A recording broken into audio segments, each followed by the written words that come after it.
Thank you guys for coming today. It is great to see you, and I genuinely appreciate the opportunity to talk about something that I feel very passionate about, which is teaching English as a second language students. My name is Linda Yost. I'm an adjunct instructor here.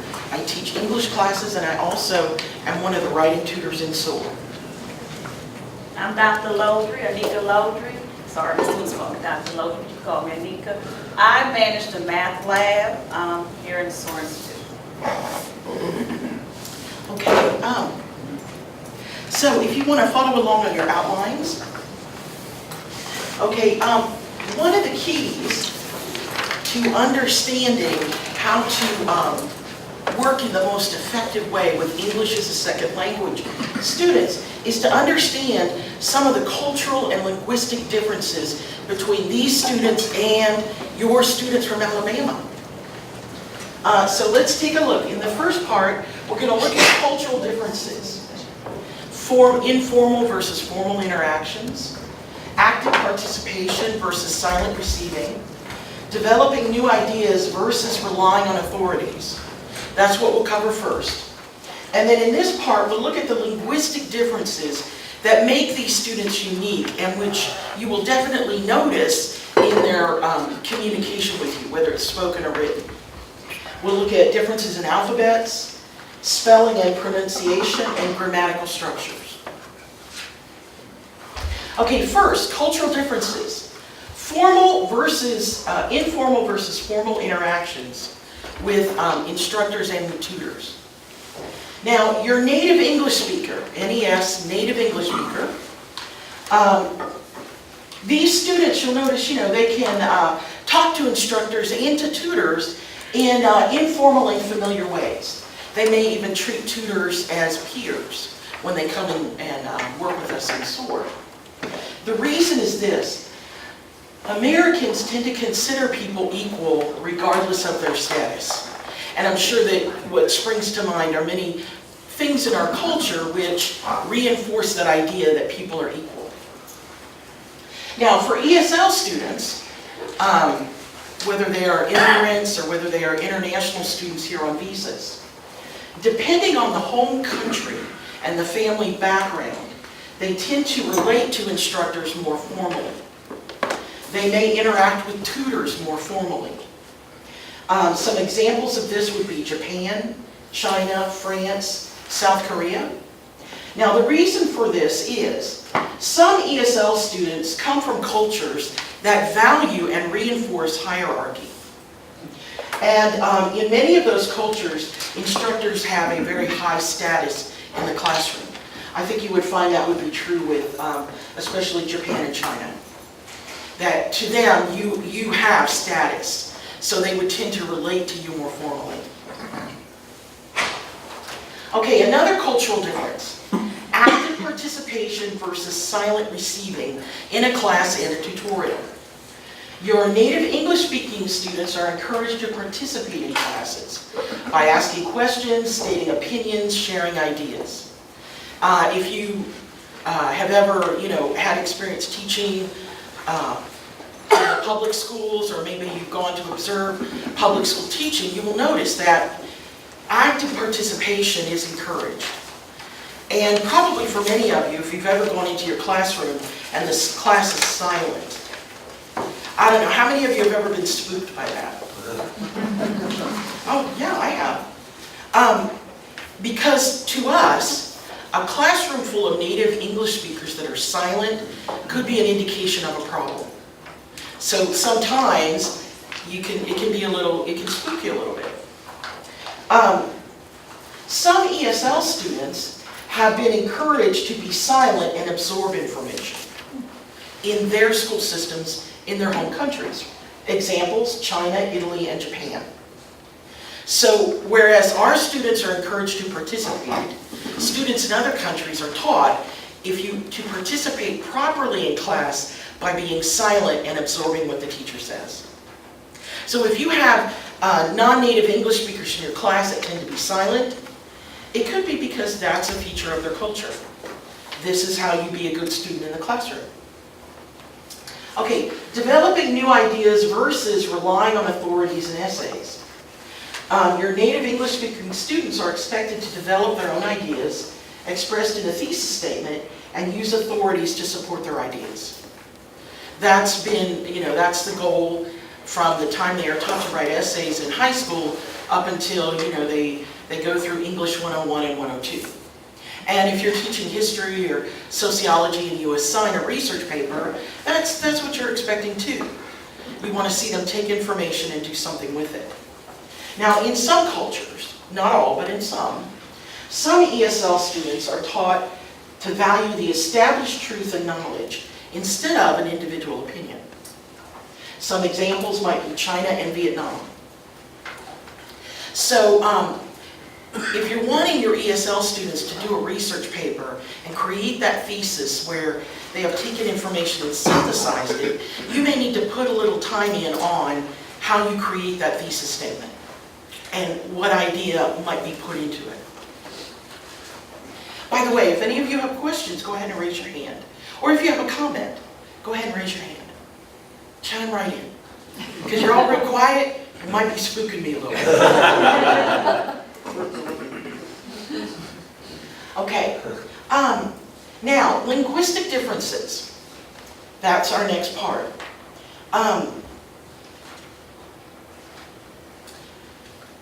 English, 26 Roman letters, okay? Other languages, take a look, non-alphabetic scripts. So your non-native English speakers, they're moving from, when they're learning English, they could be moving from a non-alphabetic script over to our Roman letters. Now think about the transition there that is needed. Okay, in English, pronunciation does not always help with spelling. Cat has 3 letters and 3 sounds. Catch has 5 letters and 3 sounds. When it comes to spelling and pronunciation, English is a very irregular language. You have irregular spelling of sounds. Fish, photo. Wait, wait. A combination of letters with different pronunciations. Weight, height, care, and R. So if you see your non-native English-speaking students having difficulty with spelling, that's why.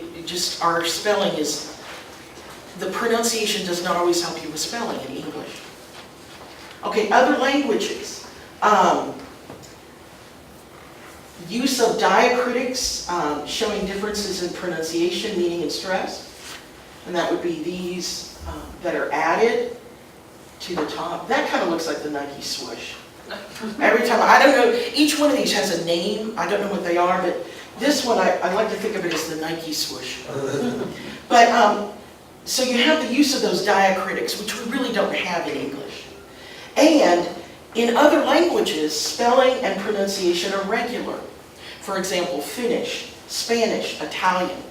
How many of you have found that it's actually, in terms of spelling things, Spanish is easier?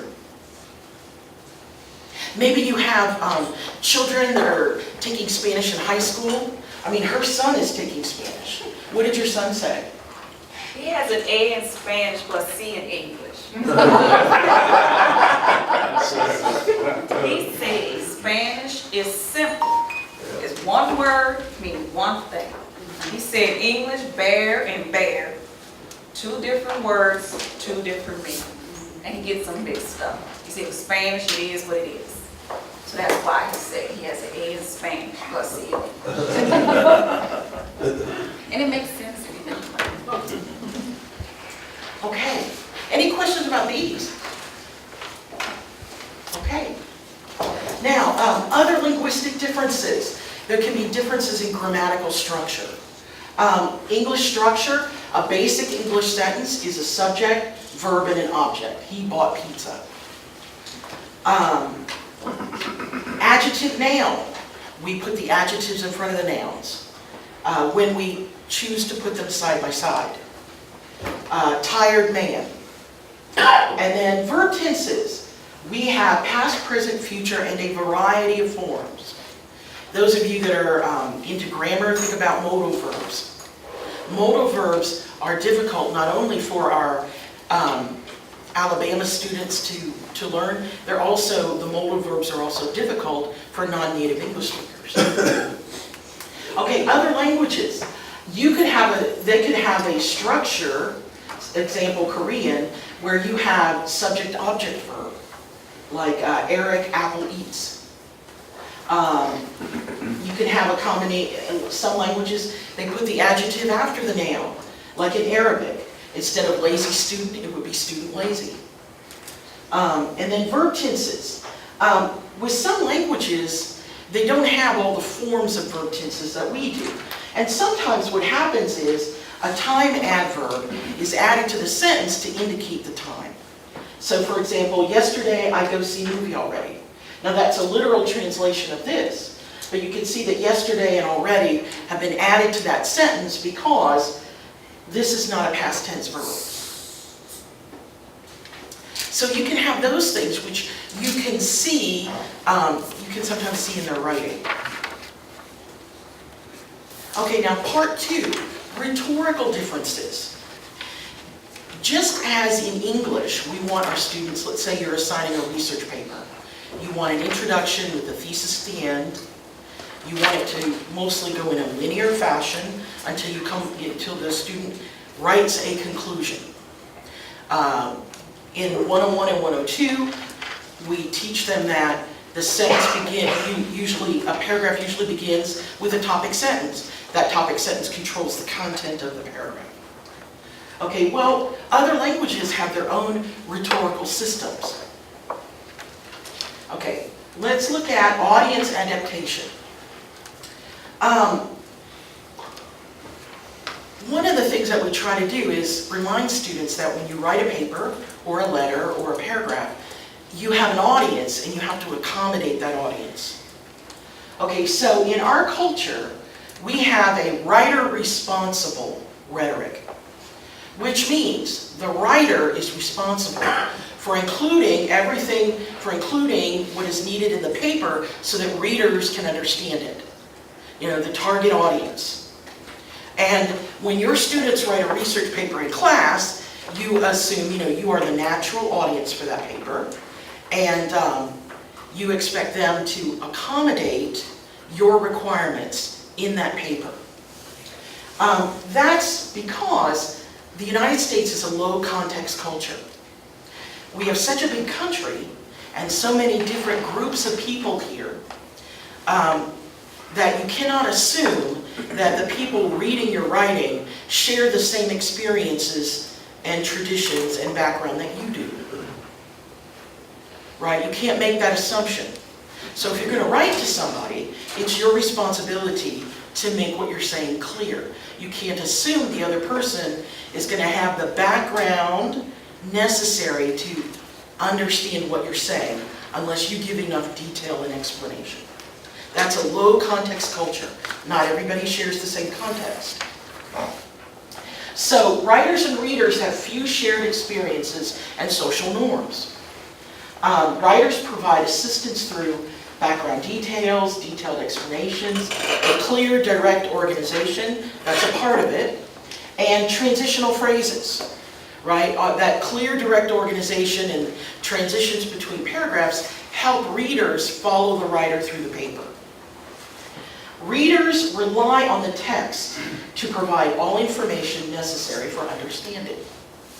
Now, some countries have high context culture, and the reader then becomes responsible for understanding the text.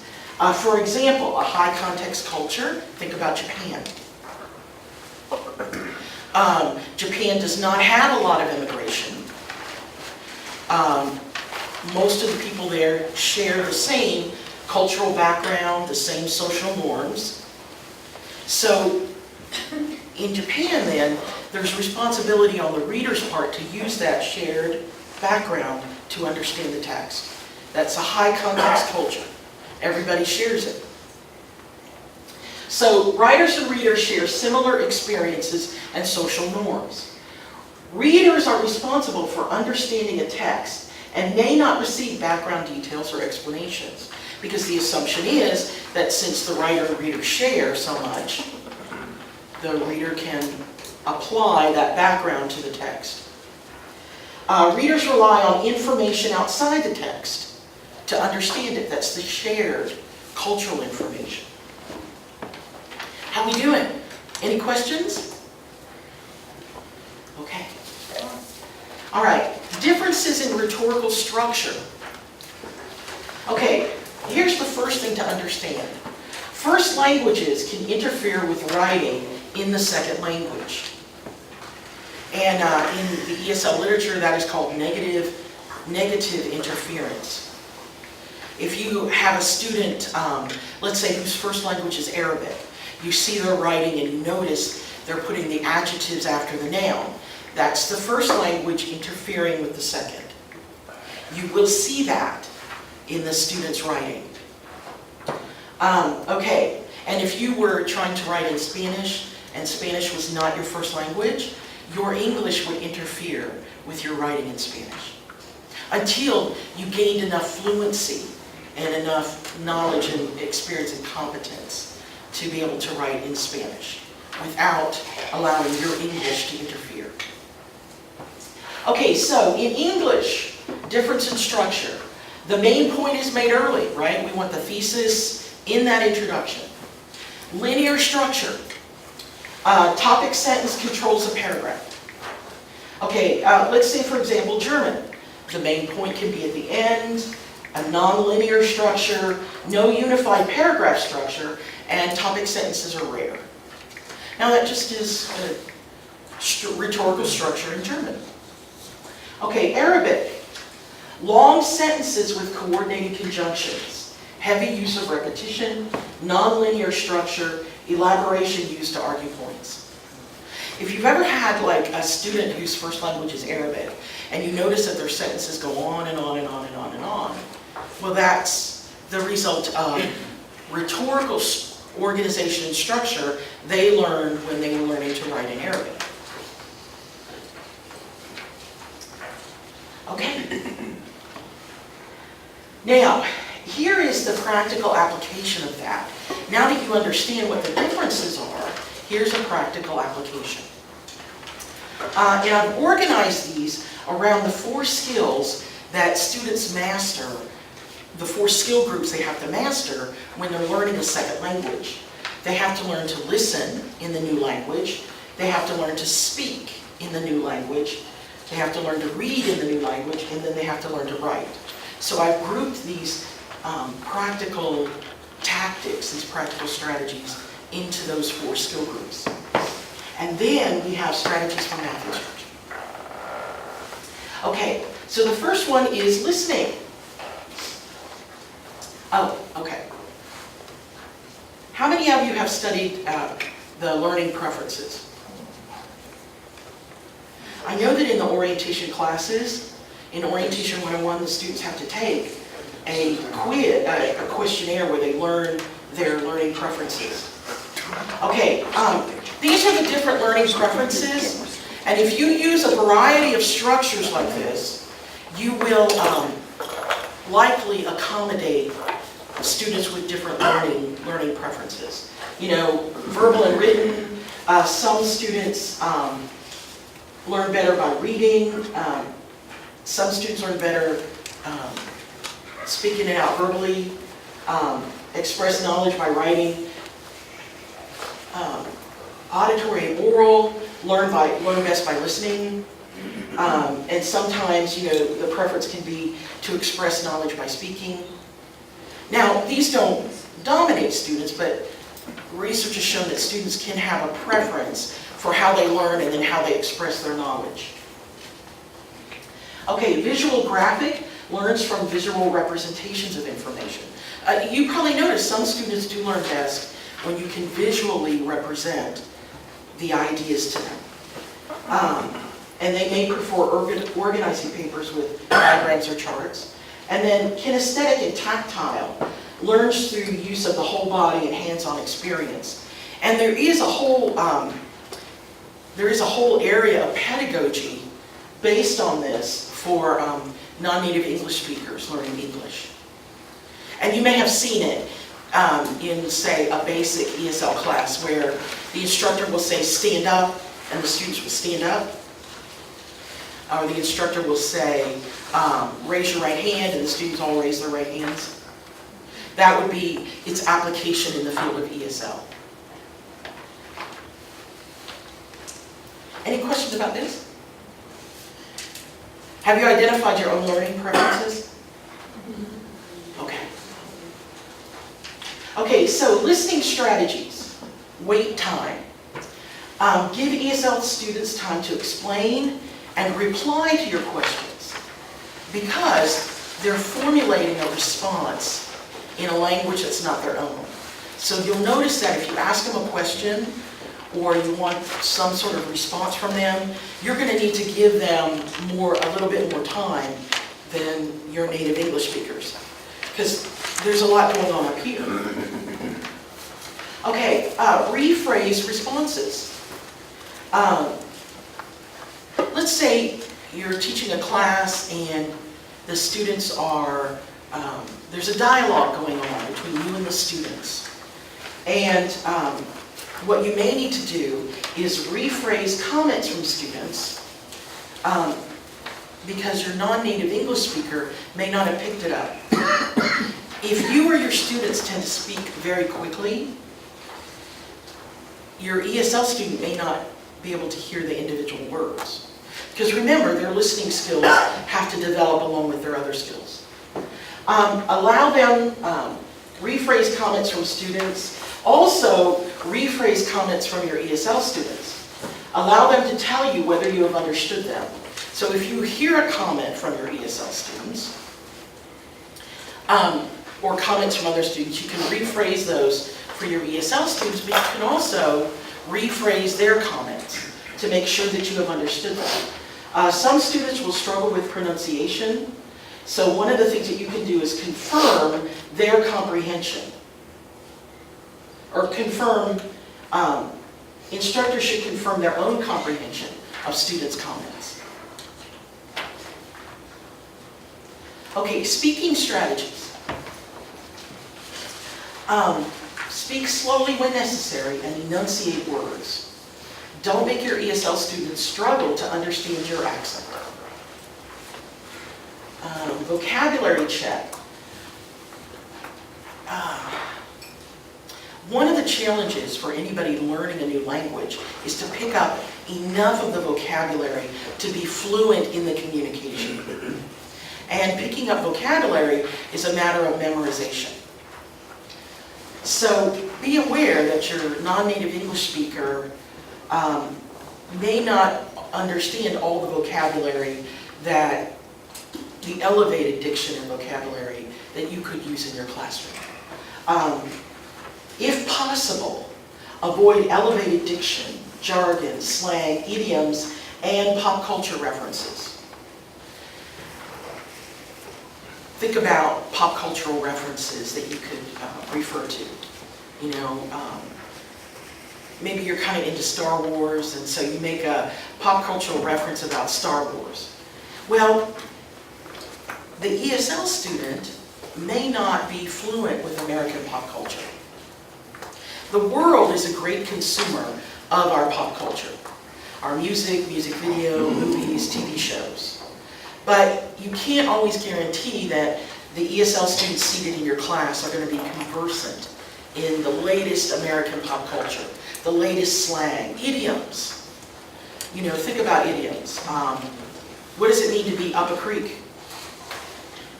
Depends on if you have a paddle.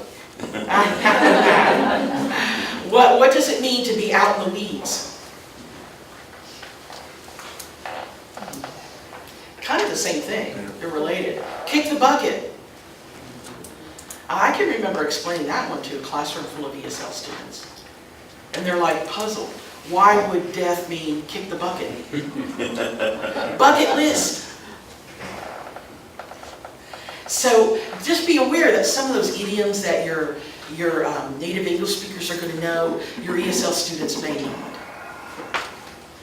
Okay, they can have a limited knowledge of our pop culture, even though the world consumes it. And that's a whole other debate as to whether or not that's a positive thing. Okay, reword advice. Reword instructions in different ways to help students understand your speech. So if you're talking to an ESL student in class or in a conference, and you give the student advice, maybe just to ensure comprehension, reword it. And then, check to make sure the student has gotten it. Because a lot of times, and ESL students do this and we do this, a lot of times when someone talks to you and you haven't really caught what they said, in order to be polite, you'll nod. How many of you do that? Oh, I do it, because it's kind of awkward to ask people to repeat themselves or to not understand somebody. So ESL students do the same thing a lot of times, because they don't want to be rude and they don't want you to think, hey, I don't want to insult my teacher by making it seem like I can't understand what the teacher's saying. So make sure you check on that and just be aware that and your native English speakers can do this too. They may nod, but still not understand. It's coming out of politeness. So just be aware of that. We do that, they do it too. Okay.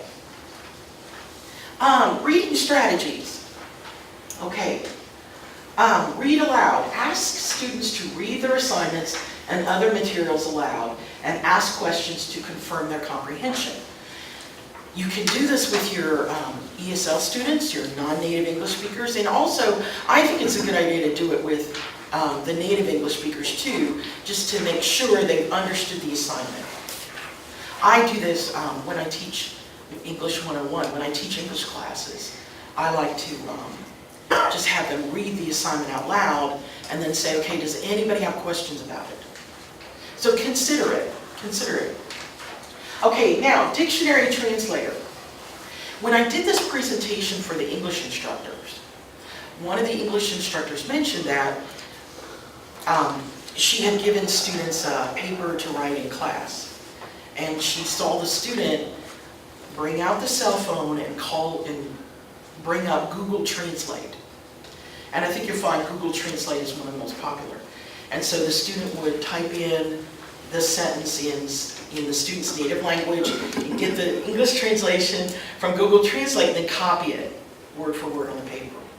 Okay, I've seen this many, many times, students doing that. Now, here's what you might consider doing. Consider allowing the use of dictionary or translation apps for unfamiliar vocabulary or sentences during your class. Let's say you're having a class discussion or you're giving your lesson and or a handout. Maybe you're just going over a handout or an outline.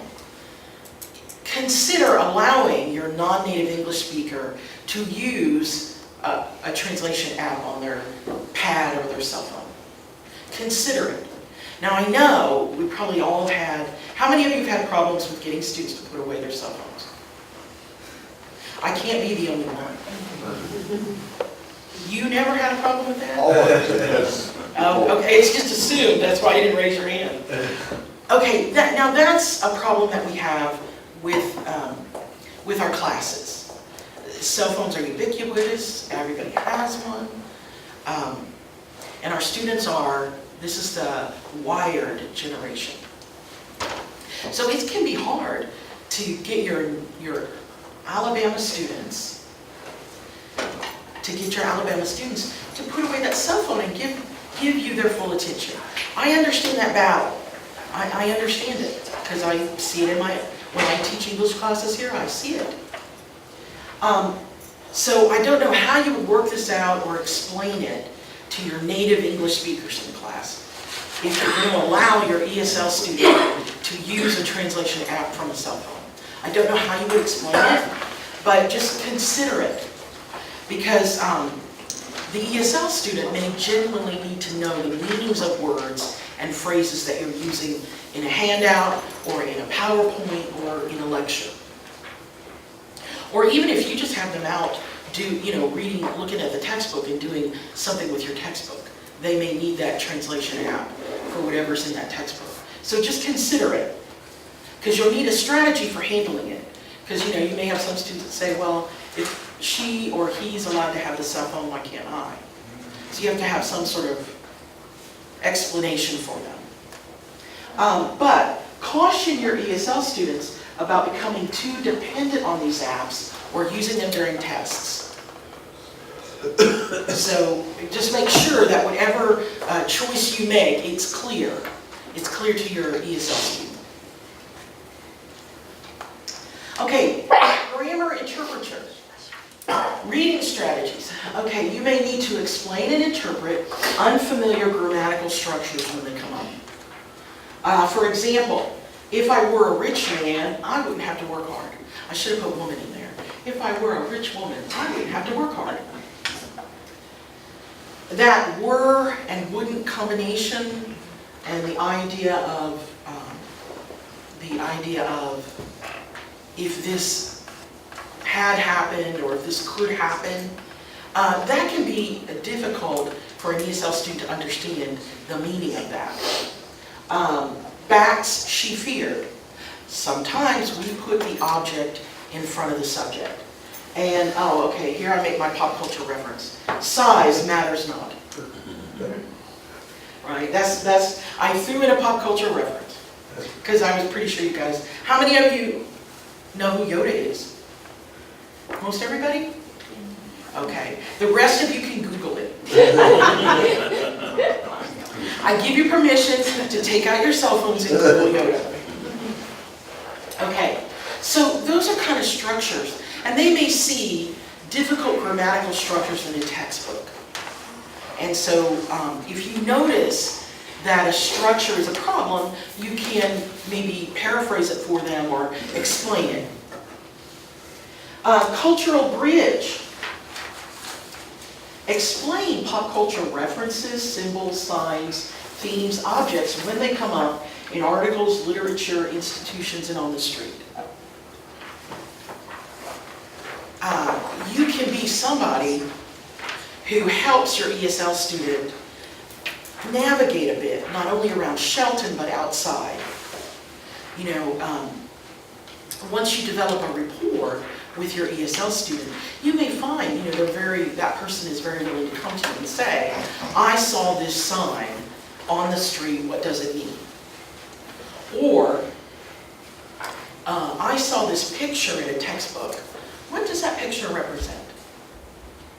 Okay, so if you develop that rapport, they'll be really likely to ask you about things that confuse them, and then you're someone that helps them cross a cultural bridge. Okay, writing strategies. Use examples, and I'm sure we do that anyway.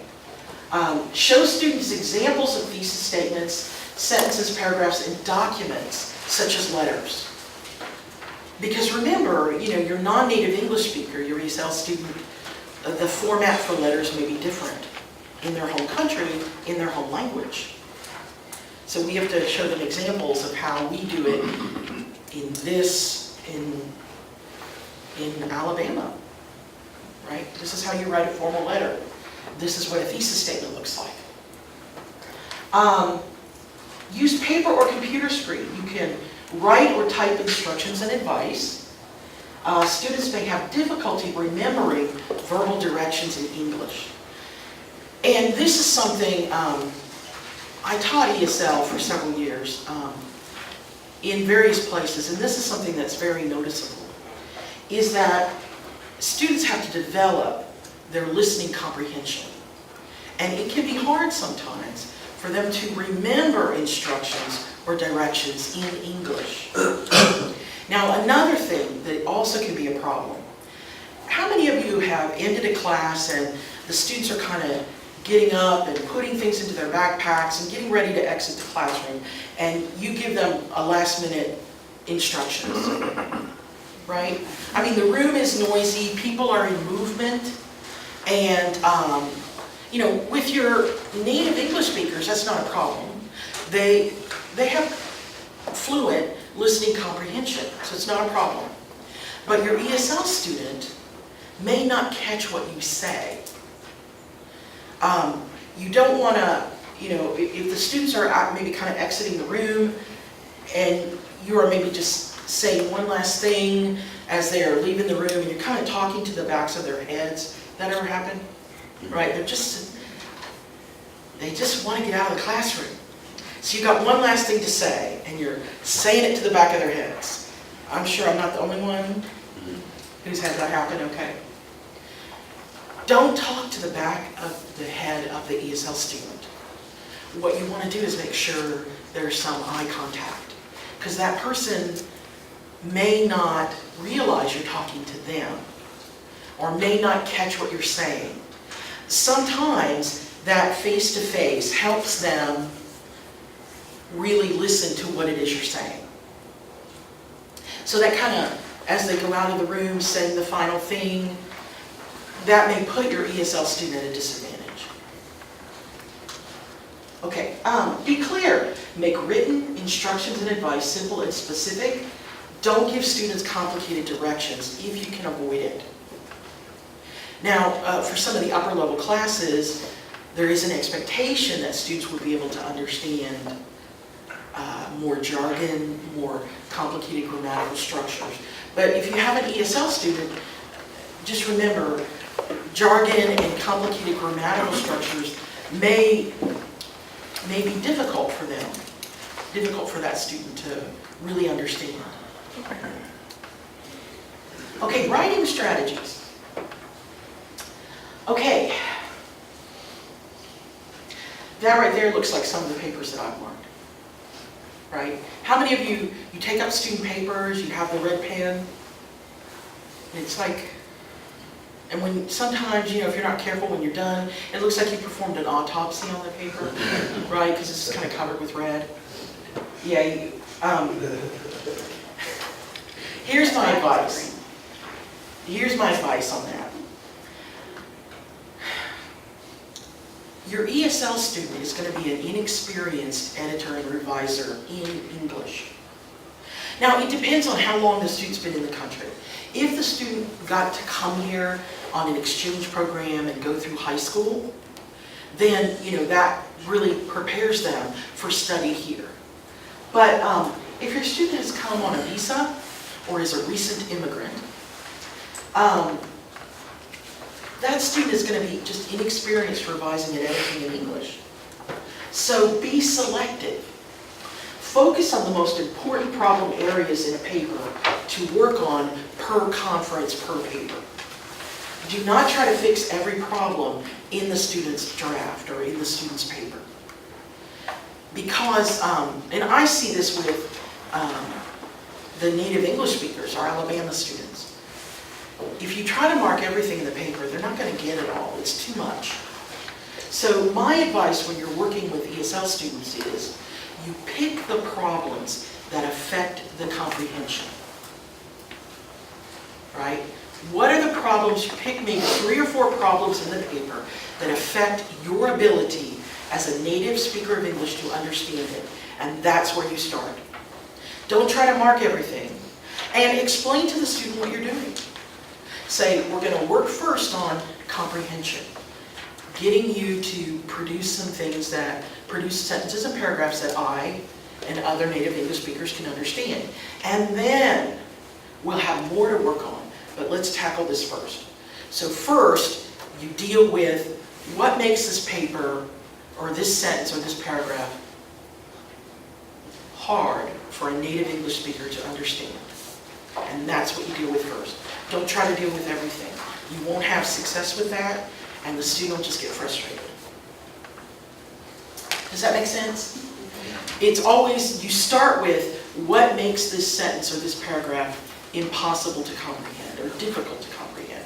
And that's the problem that you start with. And just pick out, 3 or 4. Okay, be creative. Draw or use pictures and diagrams to supplement your explanations. And many of us use like PowerPoint and stuff, so the visual part of it is not, you probably already have the visual part covered. I'll just give you a quick anecdote. I was working with a student from China in Seoul, and she had to write an analysis of the poem two roads, Robert Frost poem, two roads diverged in the middle of the woods, and I took the path less traveled. Right? Maybe we could say that about here, being here at Shelton. We took the path less traveled, right? And that's made all the difference. I guess, how many of you know that poem? Okay, let's say that. Here at Shelton, we take the path less traveled, and that's made all the difference. Okay, well, to help the student understand the poem, so the student could write the paper, I drew a picture of as best as I can. I mean, I'm certainly no artist, but I drew a picture of two paths diverging in a wooded area. And then we had the picture and talked about the poem stanza by stanza. And so she was able to get a grasp of that image in the poem and what it might represent so that she could write her paper. And so those things can be very, very helpful to your students. It's just to give them a visual representation. Also another thing, I mentioned this to the English faculty and I just remembered it. You can have students, let's say you have students here on visas, and they've come from countries where, in the Middle East, where you don't have woods. So the poem, Two Roads Diverged in the Woods, it might really help them understand it if you gave them a visual representation of it. Right? So be aware that, if you have students that have come on a visa, they haven't spent a lot of time in the United States, and they come from countries where you don't have a lot of grass, you don't have a lot of woods, you have a beautiful desert, then that concept of being alone in the woods or a wooded area and what that might look like could be unfamiliar to them. So you can help them understand with a visual image. Okay, you can ask students to draw pictures or diagrams to check their comprehension of reading material or instruction. That's another angle on it. Okay, here is Anika's part. Any questions? Okay. Thank you. A white voice in the back. All right. In math, it's about the same strategies we use. Pictures, diagrams work great. But one thing I want to share with you is that what we do in the math lab when students come to us, ESL students, all the strategies we use for all the students. It helps all the students that come to us. The first thing we do is, before we go into the vocabulary and using visual tools, we listen to the students. We assess the students. They come in and they tell us what they need help with. And one thing I tell the tutors, and I know the instructors, we all have to practice patience when it comes to dealing with the students. So the first thing we do is we assess them and we listen.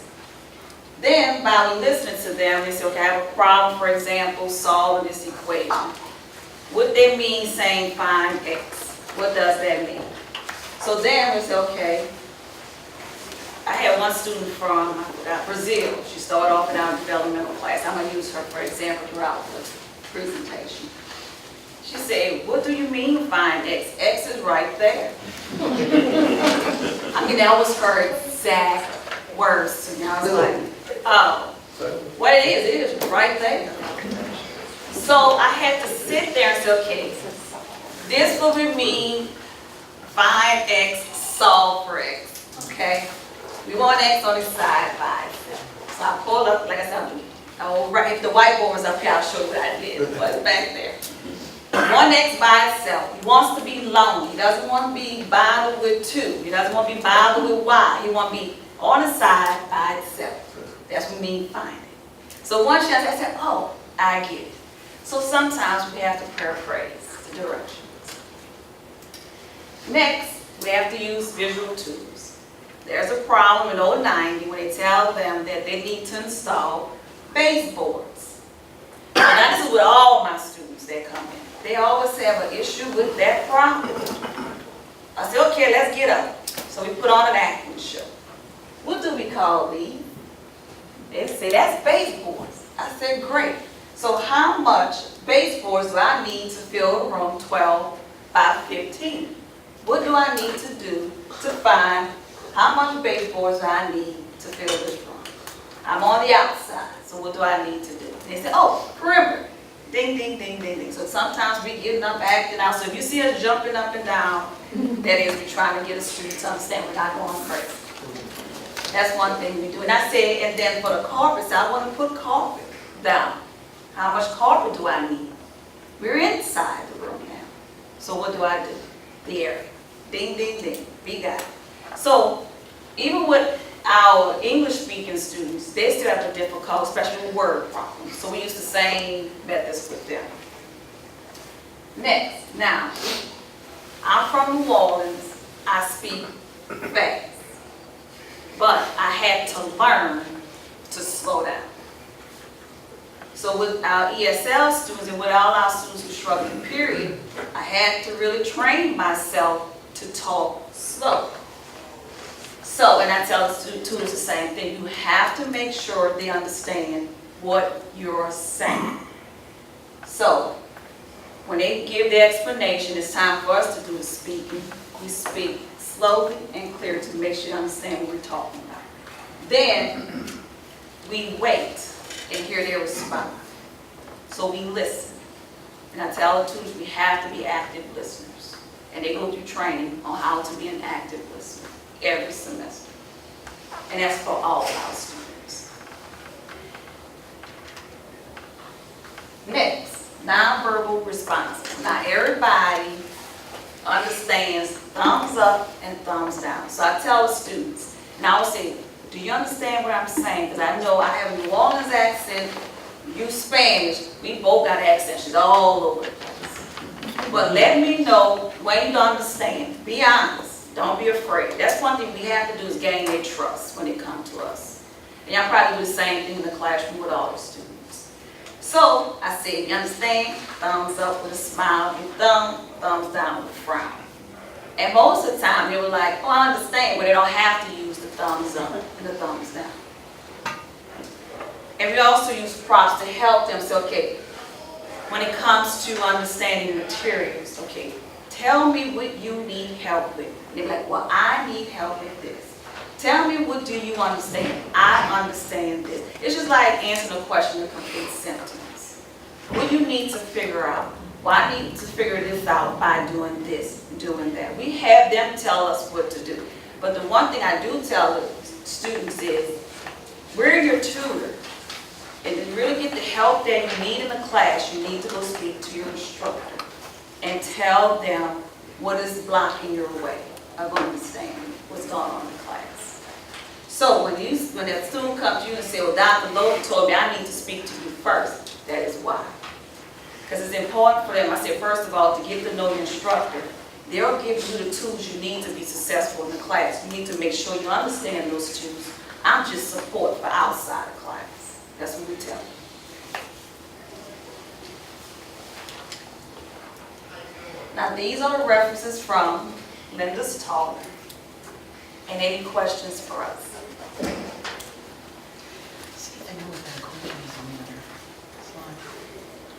Linda, that's physics. Oh, I'm an English teacher. Anybody know what that equation is? It's the universal law of gravitation. Yeah, that's physics. Oh, 10 points. You passed the quiz. The only reason why I know that's physics is my kid is taking physics now, and I have to go Picture back. helps. And so even at home, like I said, even with, I have to use these strategies with my kids at home. Even with the guy that has a C in English and an A in Spanish, which I still, he said that's his excuse, but I don't got it, not one bit. But Linda also wanted me to talk to you all about SOAR and what we offer. We have some new faculty members here. I know most of y'all by faces, but by names. I probably got my email in October or September to work with WOW. Yeah, I'm that person. And we also have WOW 2.0 coming up. I'm not going to drag you all into that because it's smaller than October WOW. So don't worry if you don't receive an email from me because you're not involved with that. But if you'd like to participate, just let me know. But you're not involved with that one. SWORD is, it stands for Student Opportunities for Achievement and Resources. That's what it stands for. I have my little notes. I'm going to give you a little history about SOAR. It was established in 2011 by former director Annette Cook. I miss her dearly. She retired a couple of years ago. And it was established to help underprepared students. And when we say underprepared students, we're not just talking about students that's at risk academically. Every person that walked through the front doors of Shelton State is underprepared.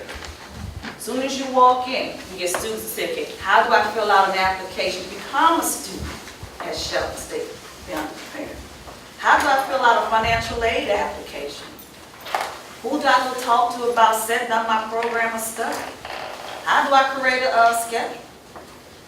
All these students are underprepared. So we're not just talking about academics. We help them with everything. So the resources we have in SOAR, we're on the second floor for those of y'all who do not know. Our main area has 31 computers. Students can use that for homework, printing, research, study, read a book, email the instructor, or just take some downtime and check their Facebook page. They can use it for anything.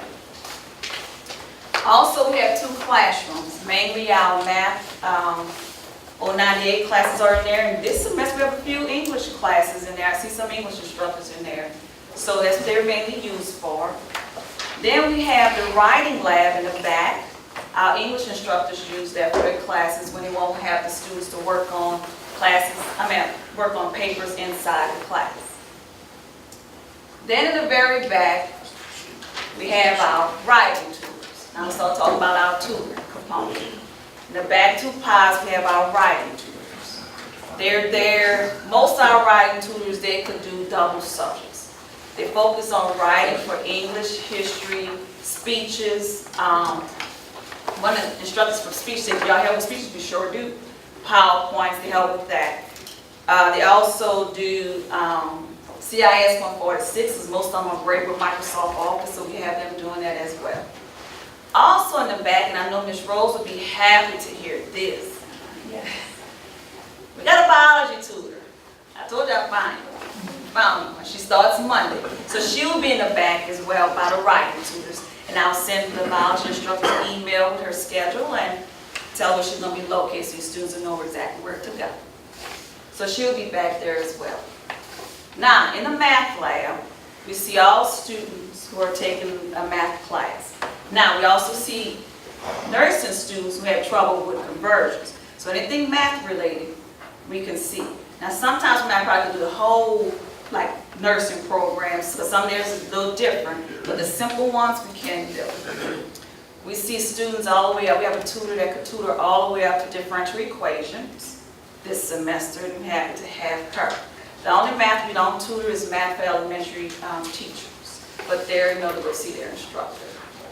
We have 8 tutors in the lab that helps, and also the math department, those who's teaching Math 098, they hold their student hours for their Math 098 students in the lab, so they're a big help as well. And they also help other students besides those their own students. Let's see. Any questions for us? I just want to let you know what SOAR, well, Linda told me, she's like, I would like for you to talk about SOAR, so I did that and tell you what we have, what we offer in this semester. Any questions? And she has a handout, I think y'all got this handout available about everything in SOAR is free. Everything is free. And it goes more to what we offer. We offer health sessions for the AccuPlacer test, even though it's not the main placement anymore, but students like our non-traditional students still have to take it. So we still are offering our health sessions for that. Linda does writing and reading. She does writing on Monday, reading on Tuesday, because the reading, some students still have to take the reading for programs, and I do the math on Wednesday. Then we have our technology basis class. Ms. Veronica Cross, the manager of SOAR, she does that. And we do have students, like non-traditional students, who don't know how to turn on a computer, don't know what a mouse is. So we do offer the classes for them. Then we have students who's like, I need help with this PowerPoint. How do I format it? So she offers during this time. Then usually on Mondays, at 1:30. And then our hour of operations are listed there as well. And we do tutor on Fridays, but only in the math lab. And if you don't believe, we be hopping on Fridays. Students do come to campus on Fridays to get help, and they'll be at the door waiting for us. I opened up this morning, 7:45, 5 minutes to 8, a student walks in, I need help. So they're coming for the help that those who need it, they're coming, okay? Thank you. Small percentage.